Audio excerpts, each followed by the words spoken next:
আমরা এত বিভাজন কেন হই, আমরা এতটা নিষ্ঠুর কেন হই? নিপাত যাক এই সমস্ত অত্যাচারীরা, ভুলে যাক এরকম অত্যাচার করার স্পৃহাগুলো।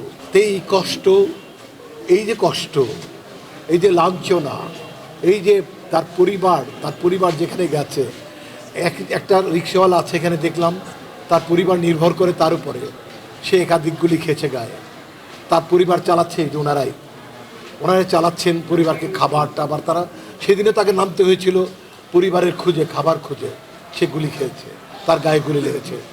তো আমরা চলচ্চিত্র শিল্পী সমিতি আমরা সব সময় চাই এরকম অনাকাঙ্ক্ষিত ঘটনা না ঘটুক দেশে, একটি প্রাণ এভাবে না ঝরে যাক, একটি মানুষ এভাবে বৃদ্ধি না হোক।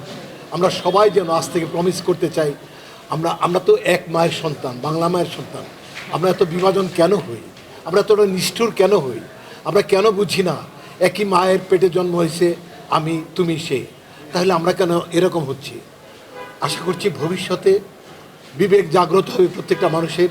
আমাদের চলচ্চিত্র শিল্পী সমিতির একটা স্লোগান ছিল, বিবেক জাগ্রত হোক, আমাদের সবার বিবেক জাগ্রত হোক, এবং নিপাত যাক এই সমস্ত অত্যাচারীরা, ভুলে যাক এরকম অত্যাচার করার স্পৃহাগুলো, দূর হয়ে যাক এইরকম সন্ত্রাস যুক্ত যে চিন্তা ভাবনা দূর হয়ে যাক।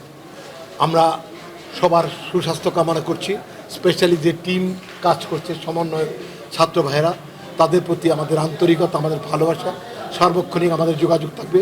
যে কোনো কাজেই আমাদের ডাকবেন, আমরা আসবো, আমরা আপনাদের পাশে থাকতে চাই, পাশেই থাকবো।